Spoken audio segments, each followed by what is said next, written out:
Hello friends, we are discussing UPSC CDS Combined Defense Services Examination Preliminary Question Paper of 2020. We are focusing on UPSC Prelims 2020, that is Civil Services 2020. What we are trying to do is we are trying to study the CDS question paper and try to understand the patterns and the areas from where the UPSC has asked the questions in CDS examination so that we can identify how it might reflect in the Civil Services Preliminary, which is about to come. Okay. So we already discussed the history questions and geography questions in previous videos. The links is given in the description box. See those videos. Today we will see the polity questions. Let us go into the first question. Which one of the following statements with regard to the functioning of the panchayat is not correct? So here they have asked the not correct. So generally, always you remember guys, whenever you see these words like not correct or correct, you just underline it or circle it, even in the question paper also, so that you have to be very cautious, because this is one of the most common errors which people will do. Panchayat may levy, collect and appropriate taxes, duties and tolls. That is true. Panchayat can do that, and it is part of the voluntary provisions, and states are empowered to transfer this power to the panchayats. Whichever power they want to transfer, they can transfer. Like panchayat provisions are under 73rd Amendment is classified into two. There are compulsory and voluntary. It is coming under voluntary provision. A person who has attained the age of 25 will be eligible to be a member of panchayat. So this question is a wrong question, and this is the answer for this question, because they have asked the not correct, because the age given is 21. So person who has attained the age of 21 will be eligible to be a member of panchayat and not 25. 25 is for the state legislature and parliament. So you have to be clear with respect to this. For Lok Sabha and for Lok Sabha it is 25. For Rajya Sabha the age is 35. For panchayats and municipalities, that is local government, it is 21. Okay, and for president, vice president and governor, the age is 35. So governor of the state, it is 35. So these are all the ages which are explicitly mentioned in the Constitution of India for the various positions. So B is the answer here guys. Every panchayat shall ordinarily continue for the term of 5 years from the date of its first meeting. That is true. So it is the lifetime of every panchayat is 5 years from the date of first meeting. That is right. Panchayat reconstituted after premature dissolution shall continue for the remainder period only. That is true. This same question was also asked in UPSC in 2017 guys. In 2017 preliminary, UPSC asked the same question, and the same statement also was there in preliminary in 2015. Like, which of the following statements are right? In that model they asked both the statements. So this is a very important statement. See, for example, when panchayat election are conducted, like in Tamil Nadu, the panchayat election took place in 2019. So their tenure will be till 2024. If like let us take for example in 2023, even before 1 year, or in 2022, even before 2 years, the lifetime of panchayat is dissolved. Then what will happen? Still 2 more years to go. So once the panchayat is dissolved, within 6 months, the state election commission should conduct elections, except in unavoidable circumstances. It should conduct election within 6 months. So what the panchayat local election commission will do? They will conduct the election to the panchayat, and the new panchayat will be appointed. This new panchayat appointed after premature dissolution will not exist for entire 5 years. It will not exist for 5 years. It will continue only the remainder period, that is 2022 to 24. So after 2024 there will be new panchayat elections. There will be new election. So we have to be clear here guys. The panchayat constituted after premature resolution like this will be for the remainder period only. Okay, and it will not continue for 5 years. So this is also true.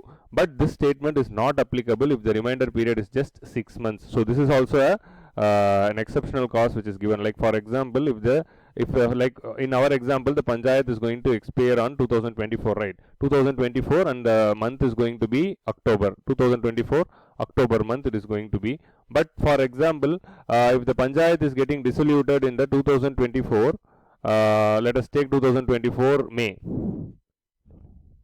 So only 5 months are left for the 5 months are remainder period only is left. If it is getting dissolved in 2000 May, then the new panchayat which is formed after the election need not continue only for 5 months. That can be for 5 years. So this rule is applicable only if the remainder period is greater than 6 months. So this rule is applicable only if the remainder period is greater than 6 months, and if it is less than 6 months, the newly constituted panchayat will continue for 5 years. So this is one confusing area within the panchayat system which you have to be clear of. Again, with respect to panchayats and municipalities, be clear with the voluntary provisions and compulsory provision, guys. You have to be very clear about this.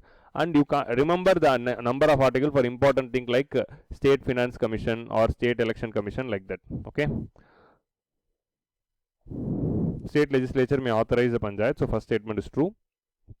5 years of office, and he doesn't enjoy the remainder full period. So that is what we have discussed now. So answer for this question is B. That is, the age is 21. The next question is regarding MPLADs. The MPLADs is in news because of various reasons. In April, MPLADs rules was altered.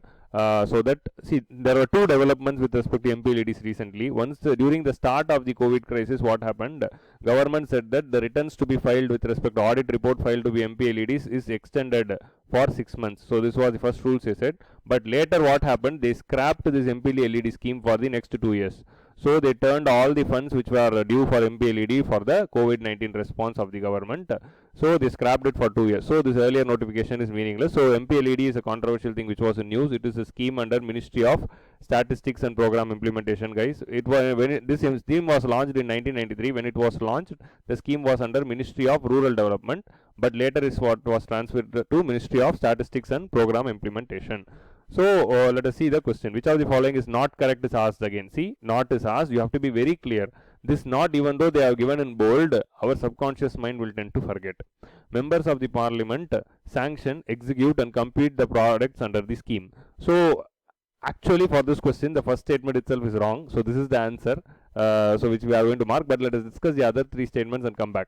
The annual entitlement per MP is 5 crore. That is true. Every year 5 crore. So for an MP in his or her 5 years term, she will be entitled to 25 crores to be spent in the constituency, and it is non-lapsable. So they can also spend this 25 crores in the last year also. So in the 4th year also. So that is what the meaning is. The scheme is fully funded by central government. That is also true. It is a central sector scheme. It is 100% funded by the central government. So third statement is also right. Nominated member of parliament can recommend work anywhere in the country. That is true. Members of Lok Sabha will recommend the work in only in their constituency. Okay. Members of Rajya Sabha can recommend work within their own state. Like Rajya Sabha members are chosen for the state, not for the constituency, so they can recommend for the entire states. Nominated members of both Lok Sabha and Rajya Sabha can recommend work in entire India, wherever they want. So entire India. So this is the thing. So all the three statements are true and this is wrong, because the scheme is not implemented by MPs. MPs can only recommend to, say MPs are given 5 crore, so MP can recommend to district collector where to implement and what to implement. So nodal authority who is going to execute the scheme is district collector. Only she can execute the scheme. So district collector is the nodal authority who is going to execute and complete the works. If you could see here, sanctioning work is done by MPs, but execution and completion of work is done by district collector or district magistrate. So okay, the jargon varies within the states. So first statement is wrong here. So another scheme which is related to this is Sansad Adarsh Gram Yojana. So guys, please remember this scheme. There is a scheme called Sansad Adarsh Gram Yojana which aims at creating model villages within the own constituency. It is similar to MPLAD. So go and refer that Sansad Adarsh Gram Yojana and study the difference between Sansad Adarsh and MPLAD. So that is very important with respect to this question. So the next question is about the overseas Indians voting in election. Recently in 2017, government decided to bring in the provision for proxy voting. So you know proxy voting. Proxy voting means instead of you voting, you can nominate another person to vote on your behalf if you are not present in your own constituency. So this proxy voting facility is available only to the service voters. So the category called service voters. So service voters are those who are in the armed forces, Army, Navy, or Air Force, or in CAPF. These armed forces, personnel in the armed forces and personnel in the state police, or personnel in the armed forces and state police, or those personnel, any personnel who is nominated by the parliament. So these people are considered to be the service voter. So only they are eligible for proxy voting and postal ballot, voting through postal ballot. See, you can vote in election either by directly going into the constituency and voting, or through proxy voting, or through postal ballot. This postal ballot is postal ballot and proxy voting is available only to the service voters. But in 2017, government brought in a new bill which aimed at amending the Representation of People Act 1951. So what it did was it brought in this proxy voting facilities for NRIs, Indian citizens who are working in abroad or staying in abroad. If a person who is an Indian citizen working in abroad temporarily through H-1B visas or like that, so they brought in this provision for the right to vote for NRI in 2017. But this bill was passed in Lok Sabha, but it wasn't passed in Rajya Sabha. After the dissolution of Lok Sabha in 2019, because of election, this bill was lapsed.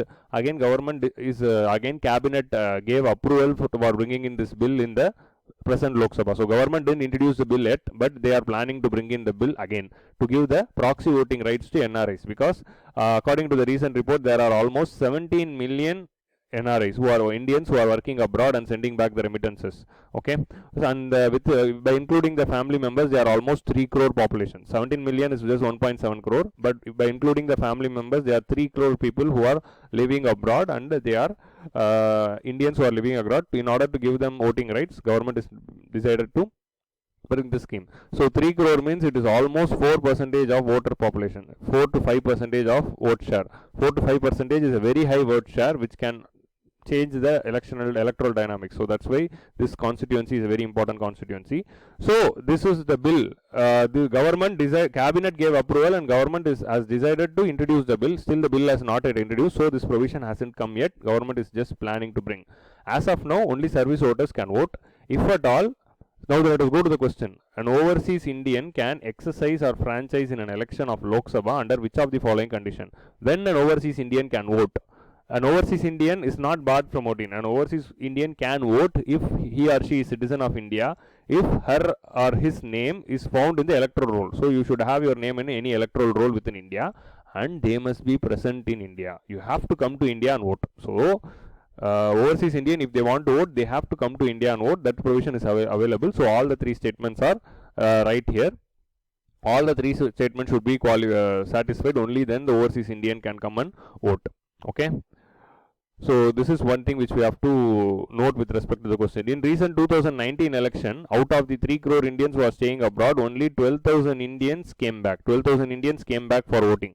This is a shocking figure, but still they came. But still only among 3 crore, only 12,000 came. So still there are many who can come. So that is one thing. That's why government wants to bring in this overseas Indian bill. Now let us go to the next question. Which of the following provision was added in the 86th Amendment Act? So if you would see this question, these questions are very qualitative because UPSC is directly taking the question. So that's why the quality. Which of the following act was added as a fundamental duty in 86th Amendment Act? See, 86th Amendment Act, what it did? 86th Amendment Act converted the right to education. That is Article 45. Article 45 was a DPSP which said that right to education for the children of 16 to 14 years, it's a duty of the state to provide free education for the children of the age 6 to 14. So 86th Amendment Act, what it did? It removed this Article 45 and it placed this article as DPSP as fundamental right under Article 21A. So this DPSP became fundamental right, and it also placed this as the duty to each parents under Article 51A as fundamental duties. Okay, so it took this DPSP in Article 45 and converted that into fundamental right. Right to education became fundamental right, and also placed it as a duty on the parents to provide for opportunities for the education for one's child. Every parent should provide opportunity for education to their own children of 6 to 14 years of age, and it is a fundamental duty which was added. That is 51A bracket, in bracket you are having K, 51A bracket K. So as the 11th fundamental duty. So the Article 45 was replaced under 86th Amendment Act, and the new provision was, it is the duty of the state to provide early childhood care and education for all the children till the age of 6. So till the age of 6 it should provide early childhood education, that is pre-KG or the kids school which we are seeing, kindergarten thing. So it is a role of the state to provide. So that became a new DPSP for 0 to 6 years. For 0 to 6 years pre-childhood care is part of DPSP now, and 6 to 14 is the fundamental right and fundamental duty. So B is the answer. To strive for the excellence in individuals and collective activity, and to work for the welfare of women and children, and to promote peace and harmony. So these things were added in the 42nd Amendment Act. when fundamental duties were imposed, and there is no provision called welfare of women or children in the fundamental duty. The provision is to prevent the derogatory activities against women. Only that thing is there, and there is no word called welfare of women. So this is not the fundamental duty at all. So that is also you have to be very clear. You would have seen the word called women, but you wouldn't have seen this welfare. So sometimes what will happen, we tend to consider this as a right statement, because see, if at all this question is asked as which of the following are fundamental duties, since we have seen the word called woman in fundamental duties, we might make it right, but we might not see this welfare. So this is not a fundamental duty at all. So the next question. Now let us see the next question. Which of the following articles of Constitution of India protects persons against double jeopardy? So the double jeopardy is given in Article 20, okay, which talks about prevention of conviction, protection of individuals, not prevention, protection of individual from conviction in offences, protection of individual from conviction from offences. A is the answer. Apart from double jeopardy, no self-incrimination is given. No self-incrimination is that an individual cannot be an evidence for himself, for his own crime. That is, he or she cannot be the evidence for the crime committed by them. Even though if a criminal comes and accepts that he or she committed the crime, it is a duty of police to prove it. So that is self-incrimination. So they cannot be their own judge. Double jeopardy is they cannot be punished twice for the same offense. An individual cannot be punished twice. Okay, you cannot punish twice for an individual. Okay, that is, it is applicable only to the court. Okay. Departmental inquiries are still allowed. A person can be punished by the court and by their own department. Like for example, if an IRS officer is committing any mistake, both the Ministry of Finance can also punish that particular person, and court also can punish that person. But with respect to double jeopardy here, it is double jeopardy is preventing only the with respect to court. That is, a subordinate court cannot give one separate punishment, and high court cannot give a separate punishment for the same crime. There should be only one punishment for the crime. They should not give a separate punishment. They should not give a separate punishment, and both should not be executed. That is double jeopardy. So the post facto law talks about that a person can be convicted for those breach of law which is existing during the commission of offense. Like for example, if a person is committing a crime on May 15, 2020, okay, and then at that point of time that crime is not part of any law, that is not a crime at all, and then a government brings in a new law after May 20 and makes that act as a crime, then they cannot punish for that. A person can be punished for only those laws that were existing when the crime was done. So Article 20 protects against these three things, okay, against conviction of offences. So A is the answer. So the next question, which one of the following article was defended by Dr. Ambedkar on the plea that it would be used as a matter of last resort? When an article was in the discussion in the Constituent Assembly and it was criticized by many of the members, Ambedkar rose and defended that article, and he said that this article should be used as a matter of last resort. That is, when you exhaust all other methods, you have to use it, and it should be, and he hoped that it will be a dead letter in the Constitution. Dead letter means it is dead and it will never be used again, and it is dead in the Constitution. So he also said that it should not be used, and I hope that no one uses it. And he also said that the president who is having the right to invoke this will give utmost care, okay, utmost care, and take all the precautions while invoking it. So president should take precaution while invoking it, and that is article with respect to president rule. Article 356, that is bringing in president rule in a state which alters the federal nature, okay, which is against the federal nature. That's why people are criticizing that this article 356 is totally against the federal nature. So when they were criticizing, Ambedkar said that it should be a dead letter and it should be a last resort, and president give utmost precautions. Like if you could see in 2004 5, I think so, there was an issue in Bihar and government decided to bring president rule in Bihar. When that time president was Dr. Kalam. When Kalam was asked to impose president rule in 2004-5, he sent back the bill for reconsideration. Okay, he never accepted that in the first instance. Only when the bill came back again, he decided to bring in. He also said in one speech that he decided to resign, and he found that this invocation of president rule was not fair, and hence he sent back. So Dr. Kalam, I think so, he took this advice of Dr. Ambedkar very seriously, which every politician should take. So that is one instance, one anecdote I wanted to add. again, with respect to precedent rule, you also study, like when they are asking such thing, they can also ask regarding Bommai judgment. In Bommai judgment, which is given well in Lakshmikant, you study all the provisions in the Bommai judgment, when it can be invoked, when it cannot be invoked, all those things you have to study. Be clear with every provision, because that can also be a potential question. Since a lot of precedent rule has been invoked in the recent time, they didn't invoke and there was talk to invoke, so that's why we have to be reading this. Now let us see the next question. What is the ground on which the Supreme Court can refuse to give relief under Article 32? Under Article 32, Supreme Court must provide relief. Supreme Court cannot reject it. But on what ground they can reject? That is the question they are asking. So if you could see, we have read that Supreme Court can never reject, right? Only High Court can reject, accept it or reject it. It is their discretion. But Supreme Court, whenever a person brings in a writ, they should accept. That is what we read. So when we are reading this question in the first instance, you will be confused. But don't get confused. You just read all the answer and then come to a conclusion. The aggrieved person can get a remedy from other court. The disputed facts have to be investigated. So these are all vague things. Still you are not clear whether this is right or not. That will be the perception of everyone. But you read the third one, that no fundamental right has been infringed. Only if a fundamental right has been infringed, you can go to court and ask under Article 32. When there is no fundamental right infringed, how you can go? So that is the answer. So you don't get panicked and don't think that you don't know after reading the question. You read all the statements, all the questions, and try to eliminate things and then decide. Okay, this should be the answer, because when the fundamental right, no fundamental right is being infringed, how they can go under it? Okay, when the no fundamental right is infringed, they should not go to Supreme Court under Article 32 in the first instance. For other rights, they have to go High Court first. Only High Court is having the writ jurisdiction for other rights. For fundamental rights, only Supreme Court. The petitioner has not asked for the proper writ applicable in his or her case. So all these things are right. Supreme Court cannot reject these on this ground. Supreme Court cannot reject this on this ground, but they can reject if there is no fundamental right infringed. So when the Supreme Court can reject, they are asking, they can reject only if no fundamental right is infringed. So thank you guys. We have come to the end of the part 1 of the video. Whatever we discussed today is just part 1.